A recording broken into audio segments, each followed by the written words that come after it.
बिस्मिल्लाहिर्रहमानिर्रहीम। Dear student, अस्सलाम वालेकुम। CS432 नेटवर्क सिमुलेशन की असाइनमेंट करने के लिए या उसको ऊपर काम करने के लिए सबसे पहले आपको OMNet प्लस प्लस की इंस्टॉलेशन करनी आनी चाहिए। आज की वीडियो में जो है हम OMNet की इंस्टॉलेशन किस तरह करते हैं, ठीक है, उसको मैं आपको स्टेप बाय स्टेप बताऊंगा। कोशिश करें मैं जब भी आप इंस्टॉलेशन करें, अगर आप नए हैं तो उसकी एडवांस इंस्टॉलेशन ना करें, जो बाय डिफ़ॉल्ट इंस्टॉलेशन आई हुई होती है वो क्या करें, ठीक है।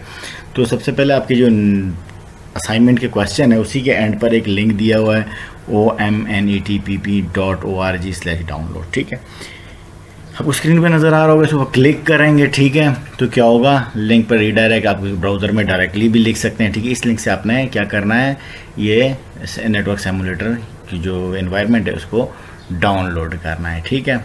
तो उसके ऊपर अगर आप जब आपका ये पेज खुलेगा ना, तो ये आपको ऊपर नज़र आ रहा होगा omnet.pp और .org/डाउनलोड्स के अंदर अगर आपका मेरा विंडो ऑपरेटिंग सिस्टम है तो मैंने विंडो को सेलेक्ट किया हुआ है, ठीक है। और नीचे पर डाउनलोड के बटन के ऊपर आपने क्लिक करना है। यहाँ पे नीचे आपके नीचे वाले बार में अजीब सा नज़र आ रहा होगा, थोड़ा सा ऑकवर्ड सा आपको नज़र ना आ रहा हो, ठीक है। तो फिर आपने सबसे पहले यहाँ विंडो सेलेक्ट करना है लाजमी, ऐसे ना आप लिनक्स वाला डाउनलोड करना फिर कहेंगे इंस्टॉलेशन नहीं हो रही है, कोई प्रॉब्लम, आपको फाइलों की समझ ना आए, ठीक है। जिन्होंने लिंक्स पे काम नहीं किया तो उनको ये समझ मुश्किल से ही ज़रा आएगी, ठीक है। डाउनलोड पे क्लिक करेंगे, सिंपल डाउनलोड है, ठीक है। जब आपकी लोडिंग कंप्लीट हो जाएगी तो क्या होगा, आपके पास इस तरह की जिप फाइल आएगी। उस जिप फाइल को आपने क्या करना है, अनजिप कर लेना है। यहाँ पर एक ट्रिक है, ये से आपको ये जो अनजिप वाली फाइल है इसमें आपको नज़र आ होगा, डैश नज़र आ रहा है, .10 स्पेशल करैक्टर नज़र आ रहे हैं, अंडरस्कोर नज़र आ रहा है। तो इंस्टॉलेशन सिंपल करने के लिए इसको रीनेम कर लेंगे। आपको नज़र आ रहा होगा मैंने रीनेम किया हुआ है, रीनेम का ऑप्शन किया है। नेक्स्ट स्लाइड के ऊपर अगर देखें तो मैंने OMNET-PP61 कर दिया। ये 6.1 इसका वर्जन है तो मैंने इसको 6.1 कर दिया। आप 6.1 ना भी करें, OMNET-PP कर लें तो भी फोल्डर का नाम ऐसा ही रहेगा, ठीक है। इसको इसलिए किया है क्योंकि जब आप इसकी इंस्टॉलेशन चलाएंगे ना, सेटअप इसका चलाएंगे तो बाज़ औक़ात जो कमांड प्रॉम्प्ट के ऊपर या शेल के ऊपर जो है आपको इसमें प्रॉब्लम आएगी, ठीक है। तो सिंपल करने के लिए इसको कर लें, क्योंकि आपके इंस्टॉलेशन में मुझे प्रॉब्लम आई है, उसमें आपको लोगों को भी ये प्रॉब्लम आएगा। मैंने यहाँ इसको सर्कल कर दिया, इसका नाम मैंने इस तरह रख दिया है। और कोशिश करें इसको डायरेक्ट ड्राइव पर रखें, जैसे मैंने यहाँ ई ड्राइव पे रखा है, आपको नज़र आ रहा होगा। आप सी पे रख लें, डी पे रख लें, जो ड्राइव आपके पास स्पेस अवेलेबल है उसमें। मेरे पास सी पे अवेलेबल नहीं थी तो मेरे पास सी पे मैंने इसको पहले एक दफ़ा किया हो, ये मैं दोबारा कर रहा हूँ। 6.0 मैंने किया था, ये आपको समझाने के लिए, मैंने वीडियो समझाने के लिए तो इसको मैंने इंस्टॉलेशन दोबारा से कर दी, ठीक है। ये आपको ऊपर नज़र आ रहा होगा रेसिपी, मैंने फ़ोल्डर ओपन किया। अच्छा, यही वाला फ़ोल्डर जो मेन फ़ोल्डर है वो ओपन करना है, उसमें mingwenv.cmd इसके ऊपर डबल क्लिक करेंगे, इस कमांड को रन करेंगे तो यहाँ से आपकी का इंस्टॉलेशन प्रोसेस स्टार्ट या एनवायरनमेंट सेटअप प्रोसेस स्टार्ट हो जाएगा। उसके बाद आपके पास कुछ इस तरह की इन्वायरमेंट है। अगर यहाँ पर environment for OMNET 6.1 in directory E/OMENET-PP61 is ready, अगर ये वाली मैसेज नहीं आता, यहाँ पर कोई एरर आता है तो इसका मतलब है आप आगे प्रोसीड नहीं कर सकते, ठीक है। वो मैंने जो आपको कहा था कि स्पेशल करैक्टर हटा दें, वो इसीलिए कहा था कि यहाँ पर वो यहाँ पे वो जो रेडी हुई, यहाँ जो ये है ना OMENET-PP61, यहाँ पर आपको एरर देगा, ये एरर देगा कि आपके स्पेशल करैक्टर और स्पेसेस को हटाएं जो डायरेक्टरी नेम में से, ठीक है। तो आपने क्योंकि मैंने नहीं रखे तो इसलिए मुझे यहाँ एरर अभी फ़िलहाल नहीं आया। उसके बाद क्या करना है, खुद आपको बता रहा है type./configure और फिर उसके बाद मेक करना है, ठीक है। पहले कन्फिगर कमांड करनी है, फिर मेक करनी है। तो हम नेक्स्ट स्टाइल पे देखते हैं। नेक्स्ट में क्या लिया हमने, उसके बाद डॉट लगाया, स्लैश लगाया, कॉन्फ़िगर लिखा और इंटर कर दिया। इंटर करने के बाद इसकी कॉन्फ़िगरेशन स्टार्ट हो जाएगी कुछ इस तरह का। आपको थोड़ी देर तो 5-10 मिनट, 2 मिनट, 3 मिनट आपने सब्र करना है, ठीक है। ये कॉन्फ़िगरेशन होती जाएगी। जब ये कॉन्फ़िगरेशन इसकी कंप्लीट हो जाएगी, ठीक है, तो कॉन्फ़िगरेशन कंप्लीट करने के बाद आपको यहाँ नज़र आ रहा होगा नेक्स्ट, इसी प्रॉम्प्ट के ऊपर, शेल के ऊपर मैंने मेक लिखा है। पहले हमारे पास कमांड क्या थी, आप पिछली स्लाइड पे जाके देखें तो क्या लिखा है, पहले कॉन्फ़िगर करना है, यहाँ पर आपने एंड मेक, पहले हमने कॉन्फ़िगर की कमांड दी, कॉन्फ़िगरेशन स्टार्ट हुई, ठीक है। ये कॉन्फ़िगरेशन हो रही है, यहाँ पर कॉन्फ़िगरेशन कंप्लीट हो गई है। नेक्स्ट हमने क्या MAKE यहाँ लिखना है और इंटर प्रेस कर देना है।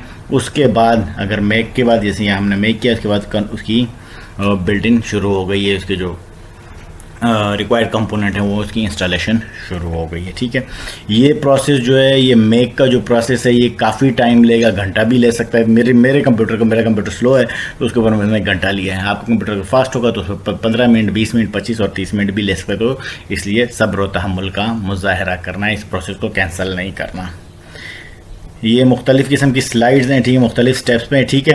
अगर आप यहाँ देखें ना, यहाँ पर तो ये MINGNEWCMD जो हमने रन की थी, उसके ऊपर नीचे किसी किस्म की भी जो इसकी OMNET की एग्जी फाइल या उसकी स्टार्टअप फाइल नहीं है। लेकिन नेक्स्ट वाली स्लाइड पे देखें तो ये जब ये इंस्टॉलेशन और कॉन्फ़िगरेशन होती जाएगी तो ये OMNET प्लस PC IDE और इसकी शेल की फाइलें ऑटोमेटिकली इसी फोल्डर के अंदर, ये ऊपर नज़र आ रहा होगा आपको, OMNET जो हमारी बेस डायरेक्टरी है, बेस फोल्डर है, उसके अंदर ये फाइलें खुद ब खुद क्रिएट होना शुरू हो जाती हैं। ये आप उसको ऑब्जर्व कर सकते हैं। बहरहाल ना भी करें तो ये प्रोसेस जब कंप्लीट होगा तो ये फाइलें आपके पास होंगी। जब ये प्रोसेस कंप्लीट हो गया तो फिर क्या करना है, आपने OMNET उसी शेल के ऊपर जो कमांड प्रॉम्प्ट है, इसी प्रॉम्प्ट के ऊपर वो आपको प्रॉम्प्ट करेगा क्या करना है। OMNET टाइप करना है तो IDE आपकी जो इन्वायरमेंट है, इंटीग्रेटेड डेवलपमेंट इन्वायरमेंट, वो स्टार्ट हो जाएगी। नेक्स्ट स्लाइड पे देखें तो मैं OMNET PP को मैंने इंस्टॉल किया, तो यहाँ नीचे ID स्टार्टिंग लिखा हुआ है। इसके बाद आपके विंडोज़ के ऊपर कुछ इस तरह की इन्वायरमेंट आ रही है, जो पीछे +66 आ रहा है, ये OMNET की इन्वायरमेंट या ओपन सिमुलेटर जो है वो स्टार्ट हो रहा है। ठीक है, मैंने यहाँ स्टार्ट के ऊपर क्लिक करके इसी दौरान देखा OMNET 6.1 ID, OMNET 6.1 shell install हो। इसके ऊपर आपको भी नज़र आ रहा होगा, क्योंकि मैंने अभी आपको कुछ देर पहले कहा कि मैंने पहले भी इंस्टॉल की थी, मेरी डबल इंस्टॉलेशन है। 6.03 भी की हुई और 6.1 मैंने आपको समझाने के लिए जो है दोबारा से कंप्यूटर के ऊपर इंस्टॉलेशन की, उसकी स्क्रीनशॉट ली ताकि आपको समझा सकूँ। ठीक है, तो ये यहाँ पर हमारी इंस्टॉलेशन यहाँ तक हो गई। ठीक है, ये आपके स्टार्ट में भी आ रहा होगा और इसको इसी कमांड प्रॉम्प्ट के ज़रिए भी शरी है। ये मैंने कहाँ से स्टार्ट किया है, ये यहाँ से OMNET PP इंटर करके ID यहाँ से स्टार्ट कर सकते हैं। ठीक है, और स्टार्ट से भी कर सकते हैं, स्टार्ट के बटन में भी आपकी आ जाएगी। ठीक है, उसके बाद जब ये वाली स्क्रीन, ये जो +6 थोड़ी देर से आपके पास स्क्रीन स्प्लैश स्क्रीन रहेगी, उसके बाद आपके पास कुछ इस तरह की आएगी कि OMNET/samples, ये बाय डिफ़ॉल्ट डायरेक्टरी है, इसको हम चेंज भी कर सकते हैं, लेकिन फिर वही रिकमेंडेड है कि हमारा भी स्टार्ट है तो हमने क्या करना है, OMNET और सैम्पल्स बाय डिफ़ॉल्ट ही इसके ऊपर लॉन्च के ऊपर क्लिक कर देना है। तो लॉन्च के ऊपर क्लिक करने के बाद हो सकता है हमारे पास कुछ इस तरह की इन्वायरमेंट आए। बाज़ औक़ात प्रॉम्प्ट भी आएगा कि आपकी जो फायरवॉल है, फायरवॉल को आपको डिसेबल करना पड़ेगा। ये देखें, exclude OMNET ID from being scan to improve perform. अगर इसको आप स्कैन करेंगे तो हो सकता है कि आपको वो आपकी जो ID को ब्लॉक करे, आपका एंटीवायरस या विंडो का फायरवॉल। तो इसको सेलेक्ट कर लें और इसको सेलेक्ट करें और प्रोसीड करें। तो यहाँ तक क्या हो जाएगा, हमारी इंस्टॉलेशन कंप्लीट हो जाएगी। उसके बाद आपके पास जो स्क्रीन आएगी, ये पीछे आपको नज़र आ रहा होगा, फाइल और ये OMNET की ID स्टार्ट ओपन हो गई है। ठीक है, जब वो ID ओपन हो गई है तो उसके बाद हमने क्या करना है, उसके बाद अच्छा हमारी ID स्टार्ट हो गई, उसके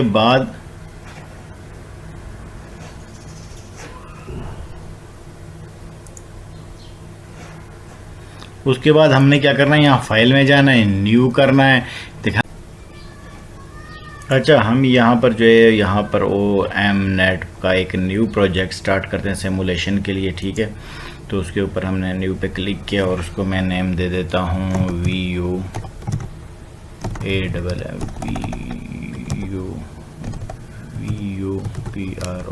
इसको मैंने VU प्रोजेक्ट का नाम दिया, नेक्स्ट किया, क्योंकि हमारा एग्जांपल टिकटॉक एग्जांपल को हम बाय डिफ़ॉल्ट ले लेते हैं। उसकी वजह ये है कि अगर हम ये नहीं करेंगे, बिल्कुल एम्प्टी प्रोजेक्ट लेंगे, एम्प्टी प्रोजेक्ट भी ले सकते हैं, लेकिन हम हमारी जो असाइनमेंट से रिलेटेड जो है ना वो हम वो करें तो टिकटॉक के एग्जांपल ले लेते हैं। इससे हमारा पता भी चल जाएगा कि हमारा सिमुलेटर सही काम कर रहा है या नहीं। नेक्स्ट के बटन के ऊपर क्लिक करेंगे और फिनिश का बटन क्लिक कर देंगे। तो आपने यही सेटिंग रखनी है। अगर आप इसको आगे पीछे करेंगे तो होता है आपका सिमुलेटर रन ना हो। हमने जो ये वाली एग्जांपल की है वो इसलिए की है, सिर्फ इसलिए की है कि हम ये चेक कर रहे हैं कि हमारा सिमुलेटर चल भी रहा है, हमारी इंस्टॉलेशन सही भी है या नहीं। ये देखें, पहले जो हमारे दूसरे फोल्डर थे वो आ रहे थे, VU प्रोजेक्ट का भी आ गया। इसके ऊपर हम क्लिक करें, एक्सप्लोर करें, तो यहाँ पर txc.ccc और txc डॉट उसका हेडर फॉल है, इसके ऊपर क्लिक करेंगे तो आपके ऊपर आपको यहाँ पर मुख्तलिफ टाइप का उसका C++ का कुछ कोड नज़र आएगा। ठीक है, तो इसको हम बाद में डिस्कस करेंगे, लेकिन हमने क्या करना है, अभी सिर्फ सिमुलेटर चेक करना है। वीयू प्रोजेक्ट का फोल्डर पे दोबारा ये प्रोजेक्ट वाला फोल्डर सेलेक्ट कर लेना है। इसके ये यहाँ पे आपको नज़र रन का बटन पे क्लिक करना है, तो इसको रन करके OM-NET सिमुलेशन के साथ इसको रन करना है। लोकल एप्लीकेशन के साथ भी कर रहे हैं, लेकिन हम जो है उसको ये फॉलो कर रहे हैं। तो इसको ओके किया, और ओके करने के बाद ये आपको कहेगा कुछ लॉन्च कॉन्फ़िगरेशन है और बहुत सारी बातें, इसको आपने बाय डिफ़ॉल्ट ही सारी चीज़ें ओके करनी है। ठीक है, इससे कंफ्यूज नहीं होना, येस कर देना है, नो नहीं करना। नो करेंगे तो एग्जिट कर जाएगा, थोड़ा टाइम लेगा ये। ठीक है, प्रिपेयरिंग टू लॉन्च है। ठीक है, तो थोड़ा सा वेट कर लें, क्योंकि हम इसको लाइव कंप्यूटर के ऊपर कर रहे हैं तो हमें मजबूरन वेट करना पड़ेगा। ठीक है, तो जब ये कंप्लीट हो जाएगा तो हमारे पास जो है हमारा सिमुलेटर रनिंग कंडीशन में आ जाएगा।